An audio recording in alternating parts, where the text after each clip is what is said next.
గ్రామీణ ప్రాంతంలో పశువుల కాపరిగా, కాపీ మేస్త్రిగా, తెలంగాణ ఉద్యమకారుడిగా చివరి శ్వాస వరకు తన సర్వం దారబోసి ఈ తెలంగాణ ఉద్యమాన్ని, తెలంగాణ రాష్ట్ర సాధనలో గొప్ప పాత్ర పోషించిన అందశ్రీ గారిని కోల్పోవడం తెలంగాణ సమాజానికే కాదు, వ్యక్తిగతంగా నాకు చాలా తీరని లోటు. పిసిసి అధ్యక్షుడిగా ప్రజాక్షేత్రంలో పర్యటిస్తున్నప్పుడు అందశ్రీ గారిని కలవాలని ప్రయత్నం చేస్తే, నేను రాజకీయ నాయకులకు దూరంగా ఉంటాను, రాజకీయ నాయకులను వేదికల మీదనే కలుస్తాను కానీ వ్యక్తిగతంగా కలవను అని ఒక మిత్రుడి ద్వారా సమాచారాన్ని చేరవేసి,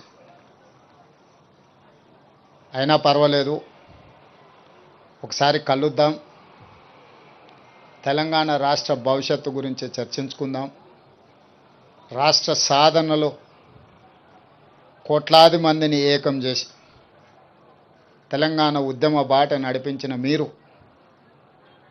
ఈనాడు 4 కోట్ల తెలంగాణ ప్రజలు కష్టాలలో ఉన్నప్పుడు మీదైన పాత్ర పోషించాలి అని చెప్పి అందశ్రీ గారిని అడగడం, కలవడం, ఆనాడు కాంగ్రెస్ పార్టీని నడిపించే క్రమంలో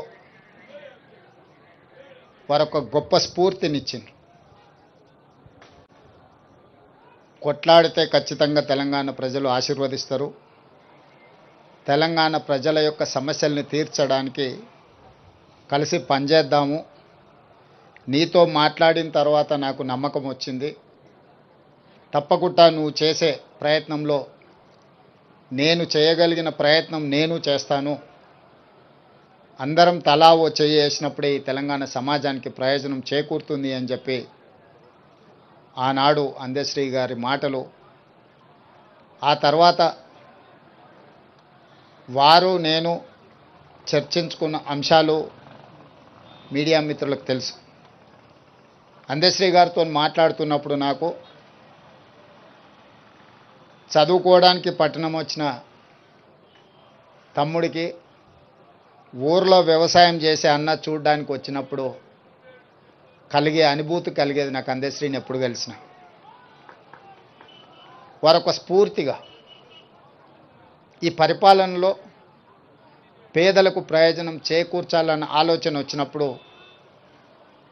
గద్దరన్నతో పాటు అందశ్రీ గారు సమానమైన స్ఫూర్తిని నింపడమే కాకుండా వారు రచించిన జయ జయ హే తెలంగాణ,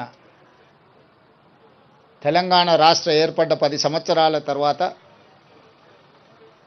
రాష్ట్ర గీతంగా ఈరోజు కోట్లాది మంది ప్రజలకు ఒక స్ఫూర్తిని నింపుతున్నాయి. వారి ప్రతి మాట ప్రజా జీవితంలో నుంచి పుట్టుకొచ్చింది, ప్రతి పాట ఈ తెలంగాణ ఉద్యమ స్ఫూర్తిని నింపడం జరిగింది.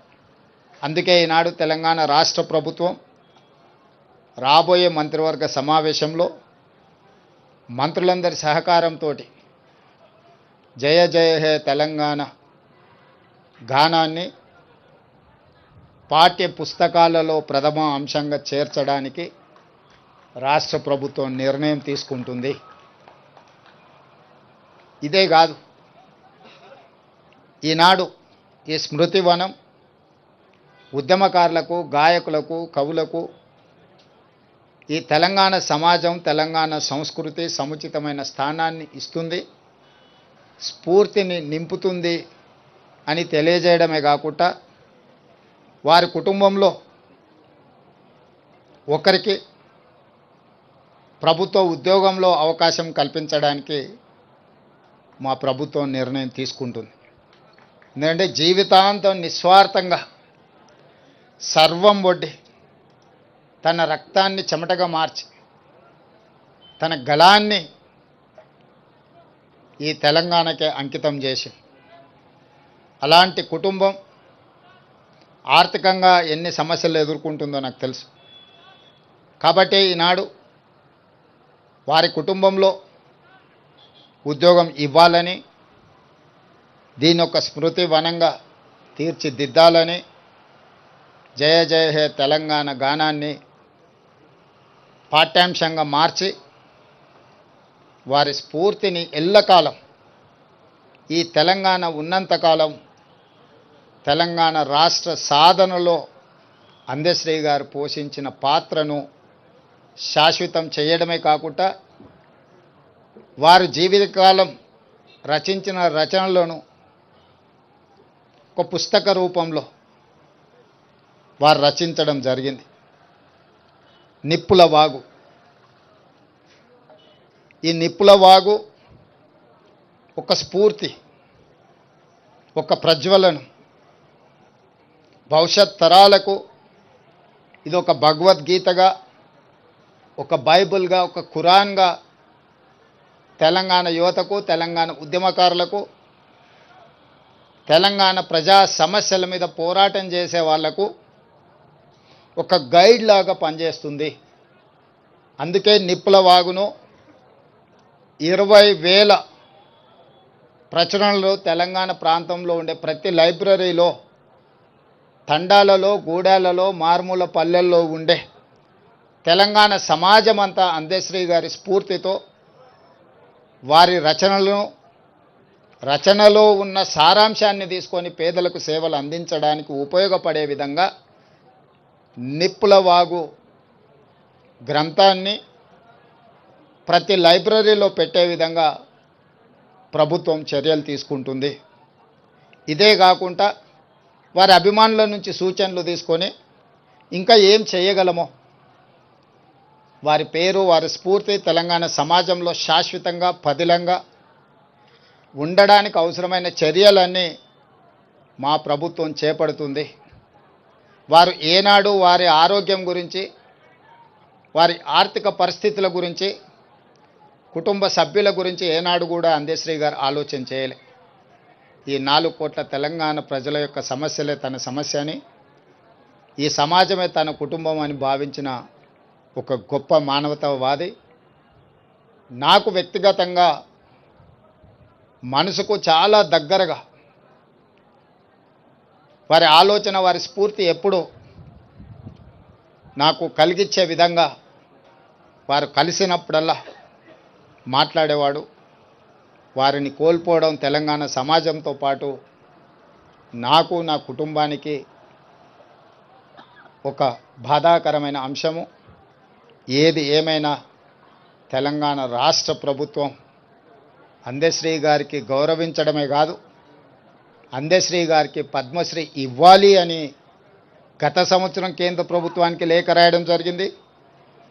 ఈసారి కూడా స్వయంగా ప్రధానమంత్రి నరేంద్ర మోడీ గారిని కలిసి తెలంగాణ ఆత్మగౌరవం, తెలంగాణ గుండె ధైర్యం అందశ్రీ గారికి పద్మశ్రీ ఇవ్వాల్సిందిగా కేంద్ర ప్రభుత్వాన్ని విజ్ఞప్తి చేస్తున్నాం. మిత్రులు కిషన్ రెడ్డి గారిని, బండి సంజయ్ గారికి కూడా నేను సూచన చేస్తున్నా, మీ వంతు ప్రయత్నం మీరు చేయండి. తెలంగాణ రాష్ట్ర ముఖ్యమంత్రిగా అందశ్రీని గౌరవించుకోవాల్సిన బాధ్యత తెలంగాణ ప్రజల తరఫున మీ మీద, నా మీద ఉన్నది. తప్పకుండా వారికి పద్మశ్రీ వచ్చే విధంగా, ఆ గౌరవం దక్కే విధంగా రాష్ట్ర కేంద్ర ప్రభుత్వాలు ప్రయత్నం చేద్దామని తెలియజేస్తూ, వారి అభిమానులకు, ఇక్కడికి విచ్చేసిన మీడియా మిత్రులకు వారి పట్ల మీరు చూపించిన అభిమానానికి నేను కృతజ్ఞతలు తెలియజేస్తూ సెలవు తీసుకుంటున్నాను. అందశ్రీ గారి పేరు శాశ్వతంగా పదిలంగా ఉండడానికే పాఠ్య పుస్తకాలలో పాఠ్యాంశంగా ఈ జయ జయ హే తెలంగాణను తీసుకోవడం జరుగుతుంది. అందుకే వారి జ్ఞాపకమే ప్రతి లైబ్రరీలో నిప్పుల వాగు పుస్తకాన్ని ఆవిష్కరించాలని రాష్ట్ర ప్రభుత్వం అనుకుంటుంది.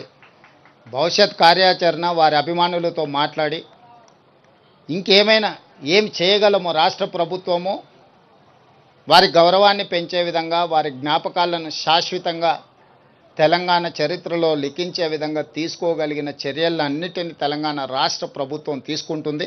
అందరితో చర్చించిన తర్వాత ప్రభుత్వం ఒక నిర్ణయానికి వస్తుంది. ధన్యవాదాలు.